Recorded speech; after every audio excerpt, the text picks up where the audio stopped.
This is Things You Might Have Heard, and I am Jay Cleveland Payne. Today, queued up for you 10 news stories from the weekend that you vetted as conversational. We're covering information, politics, current events, and pop culture news for you today. We're opening up with Mr. Irrelevant, but we're actually talking about Shedeur Sanders because we got to mix him in there. George Santos is in the news, and he may be going away for a while. Well, he is going away for a while, but will he go away from our hearts and minds? Probably not quite. And we're talking movies and Sinners making a pretty big debut this weekend. Plus, 7 other stories throughout the mix-up to get you some stories that you said were conversational, more than just a lining of things that are trending, things that you say you want to really talk about. We'll explain the full vetting process after the headlines, but let's get about 3 spots to hit right now. Number 1, the Conversation Project's website. This is conversationprod.com. Find out all you know about us. All the background you need is there. Email us with your comments and concerns and questions at theconversationinbox@gmail.com. And we also have a link inside of this presentation for the Now What Network Manifesto. It's a book I wrote, publishing right at the tail end of the election time, going into our website and what we do to keep people engaged in the political process, even though we have right now maybe 2 years till the next vote and 4 years to the next presidential vote, but how to stay engaged, how to stay relevant, and how to stay mindful of who's in charge, what they're doing, and keep them accountable going forward. Today happens to be Monday, April the 28th, 2025. The stories in the order we're presented to you are not in any particular order, just the best narrative we wanted to. We want to go straight to the football and going back for that one. So there's that. But if you see a story that you enjoy or don't see a story that you don't enjoy, email me, let me know, and we'll explain the context of how we picked these 10 stories, technically 11, at the end in the teaser section. Now, starting on story number 1. Every year at this time, we talk about Mr. Irrelevant because it's the end of the NFL draft. We've talked about round 1 because round 1's on Thursday. So Friday, we talk about the newest number 1 pick. And that pick, of course, Cam Ward. Of course, we talked about Travis Hunter, who's also a big deal in Colorado, who went in second with a trade up to get him. What got really interesting in Colorado was for Shedeur Sanders, the quarterback, the son of the coach, Deion Sanders, and, of course, a bit of controversy on many ends, falling down to the 5th round. And, of course, Mr. Irrelevant, Kobee Minor, he gets his love, too. Let's start off with Shedeur Sanders in this story. The unexpected drop, projected to be a first-round pick, was selected by Cleveland in the 5th round, and they thought they had a steal when they got him at 144 overall. Despite being a standout quarterback in the season for 2024, he threw for 4,134 yards, 37 touchdowns. Athleticism concerns, arm strength, pre-draft interviews contribute to his slide. Basically, he did not quite fit the mold people were looking for, so he slid. Those were the words that were said. Browns actually had to trade up to get him at 166. And they moved up to make things work out for him, because I think he'll be a potential pick going forward. They think he may need some work, essentially what the draft folks said going forward. He may need a little work to be ready, but he's serviceable. So the Browns right now have a pretty big roster of folks with pretty good arms. Deshaun Watson, Joe Flacco, Kenny Pickett, and 3rd-round draft pick Dylan Gabriel. That's 4 guys, and only 3 are going to end up holding a clipboard or the ball in the preseason. We'll see what happens. The general manager, Andrew Berry, acknowledged that selecting 2 quarterbacks wasn't the plan, but hey, they got some value out of Shedeur Sanders, who was where he was, and we'll see what can happen there. Now, there was celebration, finally getting picked, but the big issue was, why did he drop so much? What was the issue? And basically, it turned into the rumor mill and the innuendo that the NFL was having a little issues with Sanders, not so much his dad, with Sanders himself, and attitude and action. We'll see how that does when preseason starts. We get a chance to actually start throwing some things and whether he'll make the cut. As I said, there are 5 quarterbacks right now potentially to be there. 3 of them actually good quarterbacks, so they can all be backups going forward. Now, let's go to Mr. Relevant, who we always save time for this season. New England Patriots selected Mr. Kobee Minor out of Memphis at 257, the very final pick of the draft, earning him the title of Mr. Relevant. Now, that doesn't mean he won't do great things, because many folks lower ends stick around long enough and they become big parts of what's happening. And, of course, there's the undrafted picks. Everybody that doesn't get drafted, only 257 get drafted. They're invited to mini camps, invited to rookie camps, invited to things going forward, and can make practice squads and maybe undrafted players going forward. But you get this significance as being Mr. Irrelevant, the number 257 pick in the draft. He played at Texas Tech, Indiana, and Memphis, so he's a bit of a journeyman in the college career with the portal going back and forth. He expressed his excitement for the opportunity. saying that I've never been a top guy, but this just adds fuel to my fire. I'm at the bottom, but I'm on my way to the top. We will see how that goes on. Mel Kiper said that the fall for Sanders was disgusting, and teams were clueless about what was going on, essentially blacklisting him before things went on, seeing what's going to happen. Patriots selecting Minor. He's Mr. Irrelevant, so it's the last guy listed. He's not expected to make very much other than a practice squad, so we'll see what happens on that level. Now, let's get to the news stuff. Big news happening last week and on the weekend, including the actual papacy funeral, the funeral for the Pope that happened. And with that, a quick meeting between Vladimir Zelenskyy and Donald Trump. And Donald Trump is now actually admitting something, that he may think that Putin really isn't wanting to go for peace. Maybe Zelenskyy actually wants peace and Putin doesn't. Now, from The Guardian, President Donald Trump publicly expressed skepticism about Russian President Vladimir Putin's commitment to ending the war in Ukraine. Following a meeting with Ukrainian President Volodymyr Zelenskyy at Pope Francis' funeral, Trump suggested that Putin might be tapping him along and hinting at the possibility of imposing more sanctions on Russia to sort of make things work. This marks a notable shift in Trump's stance, as he previously maintained that more conciliatory was being done by Putin. Putin won this, and Zelenskyy was just trying to be a warmonger. In fact, Trump is now seeing what may be the actual truth. The encounter between Zelenskyy and Trump took place first. Well, they've had plenty over time, but this sort of certain tiff based on an Oval Office visit a few months back, where Zelenskyy showed up sort of in standard gear, his black turtleneck and whatever, like he's in fighting wars, and he got blasted by Trump, first by Vance and by Trump, for not saying thank you enough and not dressing well for the actual occasion. To find that many other people that showed up dressed pretty much just as poorly. So that's where all the cards sort of ramble came about, saying that Zelenskyy couldn't do very much because Trump had the cards and Russia had the cards going forward, because they didn't decide to just take all of Ukraine. They're doing conciliatory because of that. And when Zelenskyy just agrees to everything going forward, and Putin kept saying, well, maybe. Now, after the meeting, which you've watched in the video, you see this picture that's been all around the world, them sitting in an open room, two chairs staring at each other. Maybe Trump is seeing the error of his ways, or maybe seeing the sort of truth in the Putinism, or maybe he just needs something to talk about to be relevant, so people aren't yelling at him so much, and showing that maybe it's Putin that's the problem, not Zelenskyy or even anyone else. We're going to see what happens. As we said, maybe more sanctions on the Russians by the U.S., maybe some more, cooperation with the Europeans going forward. Right now, the last thing on the table was that the Russians keep Crimea and everything that they've captured, which Ukraine's was kind of like, yeah, we're not having that. George Santos, he's never really went away, but now he's going away for probably 7 years. We'll see if good behavior helps it out. Going to prison, Mr. George Santos, a former congressman, is finally sentenced. After a long chapter of just sheer craziness and proof that, maybe we are really bad at picking our leaders, the former New York representative has been sentenced to 7 years and 3 months in federal prison for charges of wire fraud, money laundering, and theft of public funds, and making false statements to Congress. Judge Joanna Sabert handed down the sentence after a lengthy hearing in Central Islip, New York, during which Santos pleaded for leniency, but showed limited remorse for his actual accidents. I need you to be easy on me, but I didn't do anything wrong, because I'm just sensitive, or such. Federal prosecutors argue that Santos engaged in sustained calculated fraud, that's the charge, the actual quote, throughout his 2022 Congress campaign and personal financial dealings. Evidence showed that he fabricated much of his personal professional history, solicited donation for fake political causes, basically himself, and used campaign funds for luxury purchases and personal expenses, basically himself. Prosecutors sought a harsher sentence than the typical first-time offenders because of the brazenness of the misconduct. That's why we have 7 years plus some months. A series of poor decisions driven by ambition is what his defense attorney said he had. A couple of bad ideas, a couple of bad things. He was just misguided. That's why he asked for leniency. Got none. The judge found that the scale and intent of the fraud merited pretty much prison time. Was not happening. So he's done. He's gone for now.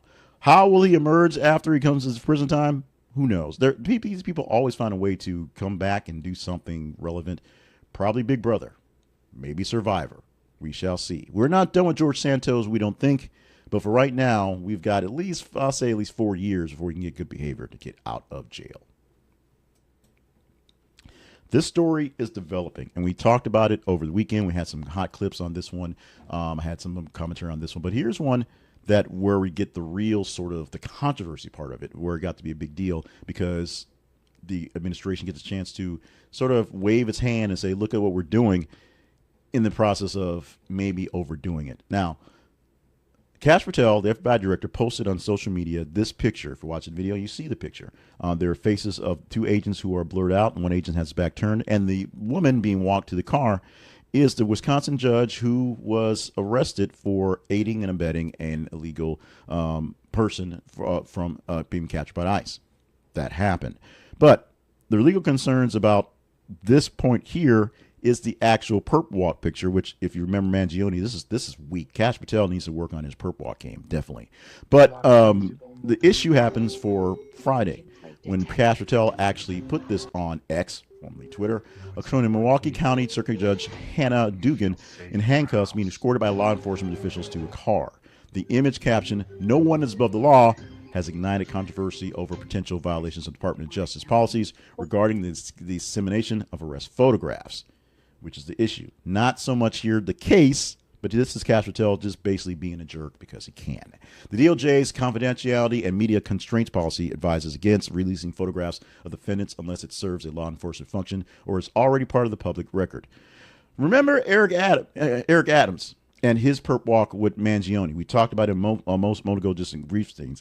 That was supposedly to put on a actual show that New York has this under control. And that perp walk picture is also going to be one of the things that are going to get this case a bit of leniency because it was overdone in the perp walk. Yes, the man did something very terrible, but this was not Al Capone. This was one guy in one incident.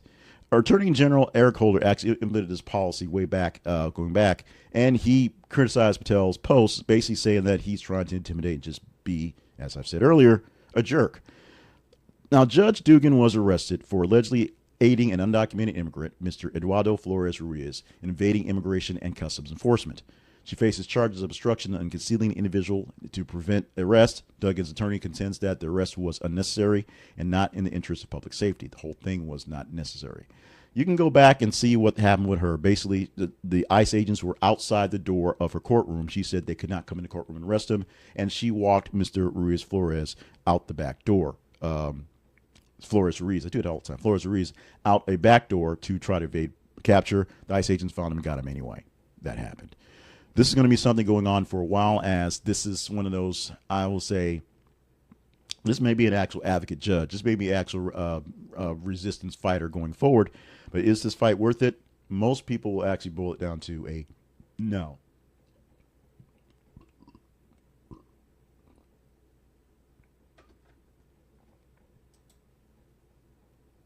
We may have actually covered this on Friday.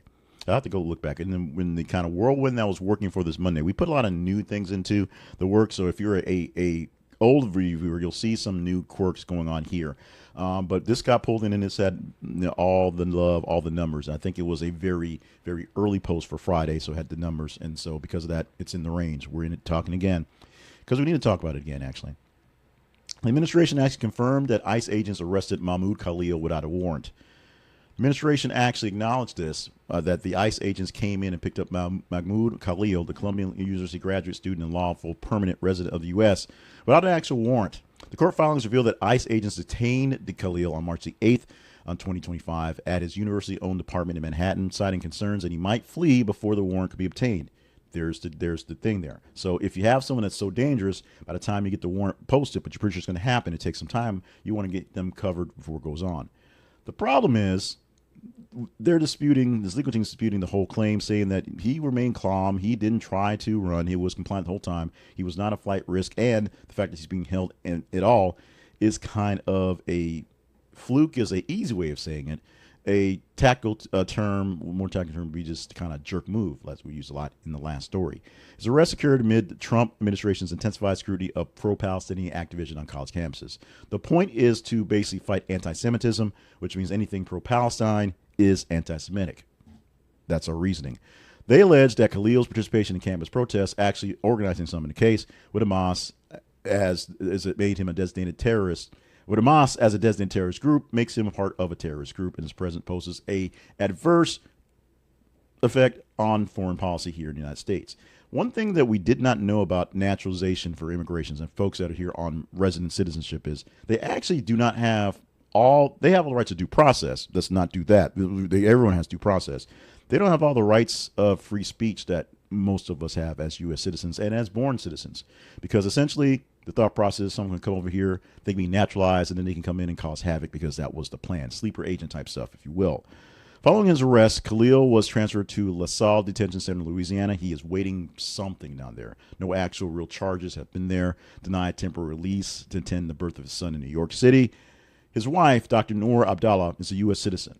Publicly condemned this decision, describing it an international act of family separation, something that the Trump administration says they don't do. We'll talk more about that within weeks because they tend to do that one. Right now, the big deal is with all the issues that is with immigration, deportation, Donald Trump on top of this stuff is actually losing ground in his support for that. When he was elected, he was positive in all these deportations, essentially sent them all back. Now he is waning in numbers. We're not talking his numbers this one, but his numbers. We'll probably talk about on his 100-day day how his poll numbers are below any other president in modern history. But right now, for this one, the push to get rid of the killers and the drug dealers and the folks that are doing bad things, and as I've said often, it's low-hanging fruit. And a person being persecuted for political speech who may or may not have been all that political in a speech. We pause in the middle of our stories every single day. Today, on this Monday, we'll give you 10 stories. The rest of the week will be 8 stories. So explain how the numbers shift. But essentially, we have 3 days worth of news stories to talk about for Monday and only a day for the rest of the week. But here's what we do. If you're new here, we need your help. If you're old here, it's time for you to kind of understand what's going on. We need some more support. We need more eyeballs. We need more people in our conversation. This is meant to be a dialogue. Yes, you're watching a show where I'm reading off news stories and giving you a headline hit, but the whole point of the Conversation Project is you pick these stories. These are stories that you guys actually engaged in and told us were worthy of talking about. We'll explain that whole process in a bit, but to get more people here, it's pretty simple. Like this video you're watching here. Like this video, and I know I picked great stories, and I'm doing great commentary, and I'm kind of doing a fairly 70-30 version of not mumbling over words today. If you like it, I know I'm doing fairly well. If you like it, the algorithms know this is a fairly good video, and we'll show it to more people on YouTube, on Facebook, on X. Share it with like-minded folks, so maybe they'll like it and share it as well, so we'll get more of those folks engaged. And if you're not getting this as a native into your feeds on Facebook, X, or on YouTube, subscribe. Hit notifications if you want to get that actual that ding to come up. But hit notifications so that when you go check out your subscriptions and go see what's going on, what's coming to your for page, it will let you know that we're here and you can see us. We produce this and it gets published on a live to tape thing every single weekday morning, Monday through Friday, and then the weekend show, which is a recap. So you can see, get your day started off with news or whenever you watch it going forward. But these are stories that you guys deemed are conversational. These aren't stories that get stuck, lost in the mix of whatever. Everybody talked about the Pope and everybody talked about Zelenskyy and Trump, obviously, but some of the other stories we have mixed in here and the commentary, because I'm my own guy, is what's interesting. So like, share, and subscribe to get more people engaged with us in our news nerd nation that we like to call ourselves. You probably missed this one. You probably wish I wasn't going to talk about this one, but this is one that got a whole lot of engagement, and I need the clicks. So we're going here. We are going here. We're bringing up Kanye, as Ye has been banned from Twitch just 7 minutes after his first live stream. He was banned, as we said, 7 minutes into his live stream on April 25th. During the brief broadcast, West made anti-Semitic and homophobic remarks, performed a Nazi salute, and praised Elon Musk for allowing him to post discriminatory content on X, formerly Twitter. He also criticized his ex-wife, Kim Kardashian. Twitch pretty much killed it instantly because everyone was watching, they were watching, and they knew where to go with this one, citing really quick the violations of his community guidelines in terms of service. West's history of inflammatory behavior is immense, and it also adds things to his list of permanent and temporary bans and loss of sponsorships. Following this ban, West expressed intentions to launch his own streaming service, Yeezy Streaming. We'll see how that works out. However, with this extreme conduct and lack of resources, we'll see if Yeezy Streaming is coming out anytime soon. This ban generated significant commentary online, widespread consensus that the outcome was predictable. One user on X, formerly Twitter, remarked, He was live for 420 seconds and probably caused 900 terms of service violations. If you want to see clips of it or see what people respond to, it's all over the place. There's news articles everywhere. But a quick stop in with Kanye, because we need to check in on Kanye. We hope he does better. We hope he gets better. We really want the best for Kanye, particularly in some of these miscreants in general. Sometimes they don't want to help themselves.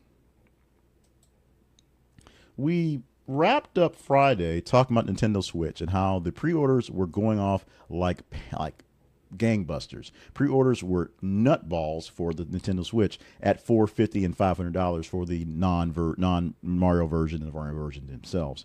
However, a few hours later, some blogs and some notes saying that the pre-orders are now having some cancellations because, as they worried, tariff concerns have the issues. Postponing the actual orders of Switch 2, many folks are doing that now. Originally set for April the 9th, but some uncertainties surrounding some new tariffs imposed by the Trump administration because the cost of goods coming out of places like China, Vietnam, and Cambodia, things with pieces from them, prompting Nintendo to reassess its pricing strategy and change supplies.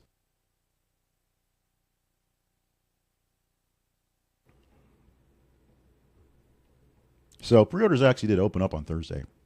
Like we said, it was good. Websites crashed, transactions failed, all the things you get for these widespread things for people panicking to make sure they get number one on these things.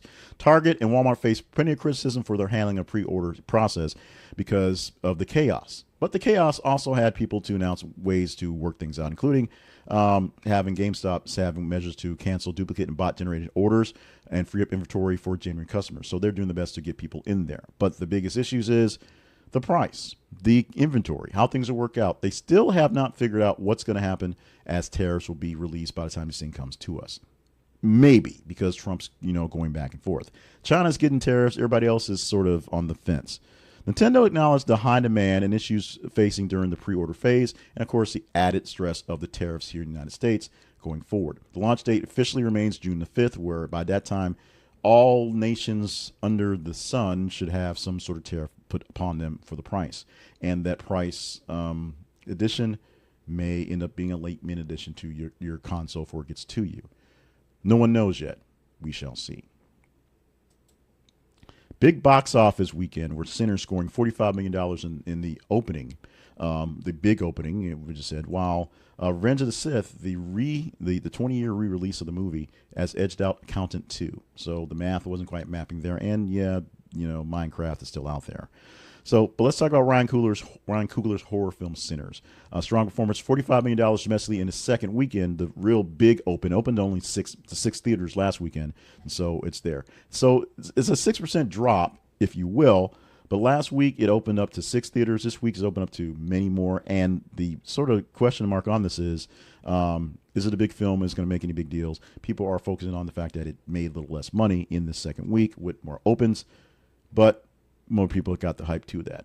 What's notable about this is that the genre is pretty much opening for second week going forward. Second week decreases are big, so it's technically a second week, so you have that one. The film's domestic gross is down to stand at $122.5 million total, with about $166 million from the global box office. Michael B. Jordan plays 2 roles as twin brothers, Smoke and Stack, fighting vampires in 1930s Mississippi. It's a pretty good thing, and people are really going for the IMAX experience for this one. Now, here's the real box office kind of weirdness of the real return that happened. The return of the Star Wars sequels. Episode 3, Revenge of the Sith, in which we get the birth, if you will, of Darth Vader. Second place in the box office, $25.2 million domestically and $42.2 million worldwide. It outperformed the Accountant 2 by just a squeak, $24.5 million. Ben Affleck and John Bertheldahl came together to join up as brothers to fight the math guys, I guess. But they only got, like I said, about 24.5, slightly lower than the box office gross for a movie that's 20 years old, if you will. Also, yeah, Minecraft is there too. Nobody really cared. The LAPD has released a video showing the chaos before the shooting of Weezer's bassist's wife. Happening on April the 8th, Julian Lauren, the author and wife of Weezer bassist Scott Schreiner, was shot by Los Angeles police in her Eagle Rock backyard. Officers were searching the neighborhood for suspects involved in a nearby hit and run when they encountered Lauren, who was armed with a handgun. Despite repeated commands to disarm, she allegedly pointed and fired her weapon at the officers, prompting them to return fire and strike her in the shoulder. She was treated for non-life-threatening injuries and arrested on suspicion of attempted murder of a police officer. Lauren was released on $1 million bond and is scheduled to actually appear in court in a few days. Now, the LAPD released body cam and security footage following Lauren's emerging barefoot from her home, holding a 9mm handgun. In the videos, officers can be heard identifying themselves, instructing her to drop the weapon. At one point, an officer notes, "She just pointed it," followed by gunfire. The footage also captures a chaotic atmosphere with overlapping commands and hovering helicopters adding to the confusion. They were looking for a hit-and-run person. They were looking for a larger canvassing sting, and they came across her, and the chaos ensued. Known for her memoirs, Some Girls, and Everything You Ever Wanted, Lauren has not publicly commented on the incident. Her husband, Scott Schreiner, briefly addressed the situation, saying that she was all right, confirming that Weezer would still perform at Coachella. The couple has been married since 2005 and has 2 adopted children. The incident raised some questions about circumstances leading up to the confrontation. Some reports suggest that Lauren may have mistaken the officers for intruders because there was a whole lot of chaos in the neighborhood. And given the sudden presence of law enforcement in her yard, it could have got weird pretty quickly. LAPD's investigation is ongoing, and the case is yet to be presented to the Los Angeles County District Attorney's Office. This one isn't over. However, this one seems to be, let me sidebar for a minute. I know this is going long. We had a milestone birthday this week, as JJ hit a big milestone birthday. And it reminded me back of literally a decade ago when we could not get out of the house to go to daycare without hearing JoJo Siwa sing Boomerang at least 3 times, mixed in with some Katy Perry fireworks and some Roar. That was our life for a toddler. That was our life for a preschooler. It had to be done. She's grown out of JoJo Siwa. Actually, she's into musicals, which I think is kind of interesting and odd, but that's JJ. JoJo herself has had a few lifestyle changes since those times, and now she's having another change with a very permanent situation. She has decided she's going to stay in the UK after being on the Big Brother there, after breaking up with her girlfriend, Kath Ebbs. Publicly expressed her desire to remain in the United Kingdom following her recent breakup with Australian partner Kath Ebbs. The split occurred during Celebrity Big Brother's UK after party. Essentially, they were together, but things were not so great. And after the after party, Siwa informed Ebbs her decisions to end the relationship, citing confused feelings and a realization that Ebbs was not the person she wanted to spend her foreseeable future with. Yeah, Ebbs was kind of blindsided too. This revelation came after Siwa's close interactions with contestant Curious Hughes during the show, which included cuddling and exchanging secret notes, leading to speculation about the nature of their relationship. In the aftermath, Siwa took to TikTok to share a video from her hotel room, captioned, "Yeah, I want to stay in the UK. That's all I want." This post, along with her continued presence in the UK, is prompting joint interviews with Hughes on this morning, asking questions on whether there's a bit more to the relationship and where the permanent stay shall be. Ebbs uses pronouns they, them, and was expressed feelings of shock and humiliation over the breakup, stating that Siwa's actions on the show constitute emotional cheating. They also mentioned feeling love bombed during the show, with Siwa expressing deep affection and even discussing marriage. It's all a crazy situation. JoJo Siwa, I'm not sure how much of an actual career she has. I know folks like Justin Bieber, who went from that teen kid thing to turning into something bigger. Of course, we know Aaron Carter as one person as well, who was just, the kid brother of the guy from New Kids on the Block to, doing his own thing. These things sort of progress. These things sort of happen. These things sort of turn into whatever. And at some point in time, you stop being a child actor, child star, child musician, and either just live off the notoriety and just sort of hopefully get residuals and, some real estate checks from some deals you did, or you actually turn yourself into a new pop star doing new stuff and evolving. JoJo Siwa has not evolved. She just basically is playing off being a lesbian, which is, from all I can tell, is all she's doing, playing off being a lesbian. We'll see if she continues to do her UK stuff, whether they love her over there, whether they don't love her here so much. I think they don't mind her here. They just don't know what to do with her. Like I said, 10 years ago, she was a thing. Now, we're listening to Epic all the time. It's all about Epic. If you're into Greek musicals, hey, you got a friend in JoJo. Or JJ. I'm not sure about JoJo. we're mixing things up, and this is our new presentation for the teasers. We'll go into deeper detail on how you get your stories into the Conversation Project in a bit. But these are 3 stories that are queued up that are may or may not be there by the time you are seeing this video. If you're watching by the afternoon, they're definitely there. These are stories queued up for the morning that we have ready to go that you can engage in, that you can help to get into the feeds for, or in the feeds, but you help get into the show for tomorrow. It's Jeffries and Booker, and they're in their sit-in protest, 12 hours sitting on the Capitol steps, just talking to a YouTube channel and having people show up and just yak, yak, yak. It's an interesting thing to watch, but for sitting for 12 hours, they just went to their office and had some coffee. It's like, let's go sit in the steps for a couple hours. Yeah, let's do this. We can talk about that, the aftermath of what's going on with that one. Also, a Cleveland fan was ejected after heckling Red Sox star Jaron Duran after revealing recently a suicide attempt.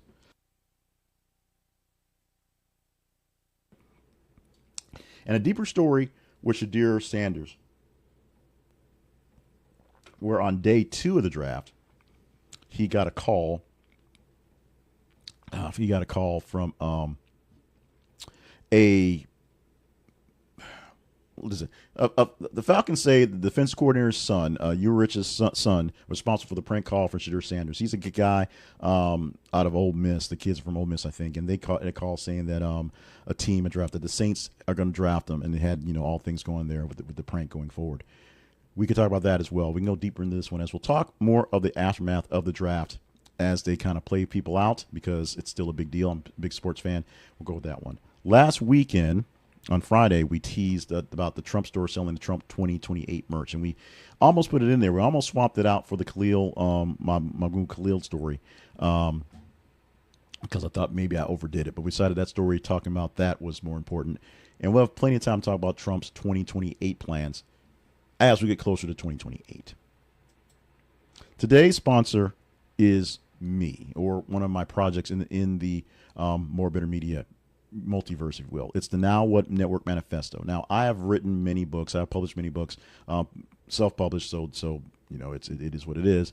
But one of the things that I've been working on for a while, coming out of the last election, if you will, from Joe Biden beating Donald Trump and seeing what to do about keeping him accountable, was create a website called the Now What Network. Or nowwhat.network is the actual website there. And if you go there, you can find the links to this book, or find a link inside of this presentation, the Now What Network Manifesto. I published this book with some steps, some guidelines, some things you can do after elections are done, or as we look in this, basically going into election season, to be engaged with your politicians and your political process, either on a local level or on a national level. It's pretty simple. There are simple things to do that you thought about all along, but there are also ways to kind of get them done, and why they are important. The spin on this particular version, on this book while we're doing this, is taking care of yourself while politicians are being self-serving and breaking their promises. So the guy you voted for won. Congratulations. If we're talking about our national election and the guy you voted for actually won, you're seeing a lot of FAFO stuff happening right now. A lot of things that are, as I say often, because I won't get bleeped about it, unintended consequences of actions. Things that they said they're going to do that, they did it. And then the ripple effects because they did it ham-fistedly without any actual thought process, just sort of, pulling triggers and firing away, is an issue. So this book is more than a guide. It's a call to action for everyone to solutions on voting and the voter accountability in politics. So 10 actual items, 10 actual tactics that you can use to keep the guys that you voted for accountable, and very importantly, the guys that won who wasn't the guy you voted for, make sure they understand what you want from them. And sometimes minds change, policies change based on what happens when you get inside and go things. Make sure they realize that they are being governed. They are governing you as well as the people that voted for them. And so it's not just about hitting agendas. It's about taking care of everyone. The Now What Network Manifesto is a pretty quick, simple, easy read. All my books are not that complicated, simple, easy reads, but you can get yourself a way to keep yourself in politics and in accountability without going overboard. So 10 tactics to keep you engaged. So pick your copy. It's on Amazon. It's on Barnes & Noble, many places out there online in bookstores. It's in physical bookstores some places. If you find one, show it to me. Or you can just go to the links we have here on here. Click here. It's links to the Amazon link. It's $10 in the paperback form and $5 for Kindle. You can also go to the website nowwhat.network and get more on what we do. Every week we post a news article, a basically an essay on staying engaged, what's happening in the contents, things like that, to stay engaged. This is my way to stay engaged in the process, even though we're not engaged in the real process yet. Although 2028 is coming much faster than we expect. This keeps you going until you get there.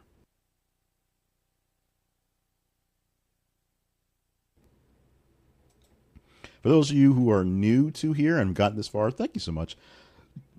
Excuse me for getting this far. This is, excuse me, sorry about that. This is the end of the show. This is the final part of promoting what we do. And this is where you see here, if you're watching the video, a little snippet of the top above the fold for the Conversation Project, our website, our home, where we have all our stuff. There we have links to more sponsors, so you can click there as well. Links to our partnership page. You want to help us out and partner directly, we would love to have you do that. Links to our origin stories, how we got to be where we're here, and links to past episodes, past newsletters, a copy there inside of the website. Go there for all those things going on. Now, we talked about our feeds. We talked about getting things into the news headlines. We had 10 stories a day. We'll have 8 stories for the rest of the week. How does that happen? Well, it's pretty simple. You follow our feeds on Facebook and X. Facebook.com/This is the Conversation Project, and X.com/TH_conversation. And you simply go there, like us, follow us, make sure you're there, so when you're checking out your rest of your stuff on Facebook and X, you can see what's going on. And every 50 minutes or so, we post news articles that are, we think, relevant to the news stories. And sometimes we don't think relevant to news stories. We just put them out there because we can. And we let you know they're out there, and you let us know if they are relevant to talk about. You pick the stories in our conversational conversations. This is a dialogue. You pick stories, you give us engagement scores by just engaging in the stories, and the higher you engage in them, the better chance we have of talking about them in the next iteration. We took the 90 or so stories we have for the past weekend, Friday, Saturday, Sunday, a tiny bit of Monday morning, and then we took the top half of those, maybe about 40 of those were here or there, and sifted through what we got were the 10 that we thought were the best narrative for the day. That's how today happens. Tomorrow and the rest of the week, we're only about 30 stories in that span of time, from midnight to about 3 a.m. the next morning. And with those 30 stories, we'll take 15, 16, sometimes 17 if it looks really, really, really big, if they're really packed in there. And we'll sift through and give you 8 stories for the day there. And you can get a chance to relive and comment on them here in the commentaries here, or we clip some of these out as hot takes to get more deeper engagement going forward. You can see those as well. It's pretty simple, pretty easy, just that simple. If you want to find out more about us in general, go to our website. This is conversationproject.com. If you want to comment with me directly, the conversation inbox, gmail.com is our email address. Holla at me. We'll talk to anybody. We do have extra ways to comment to folks and extra ways of communications with our partners, but anyone sending an email will get a response. Guaranteed. This has been things you might have heard for Monday, April 28th, 2025. A few changes on the day, and a few changes on the way as we work them in through the day. Let me know what you think about the changes. If you've been here for a while, let me know what you think about the presentation. If you're new here and can't tell what was changed, or if I told you, if you think it was good enough, you wonder what the old thing was. And let me know what you think about the news stories, because that's what it's about. Follow us on our feeds on Facebook and X. Facebook.com/This is Conversation Project and X.com/TH_conversation, so you can engage in the news stories. You tell us what stories you want us to talk about. We do our best to pick the right ones for you. With that, stay limber, stay hydrated, stay on task for all the fine things you are here to do in this world. Make sure you're keeping your life running as a marathon, a long trot, not as a sprint, ending up early. Love you, mean it. Have a great Monday. Have a great week. We're almost... Yeah, we'll say it when we get there. It's going to be, yeah, we'll get there, and we'll get there in a few days. Love you. Mean it again. I'm going to press the stop button. We done.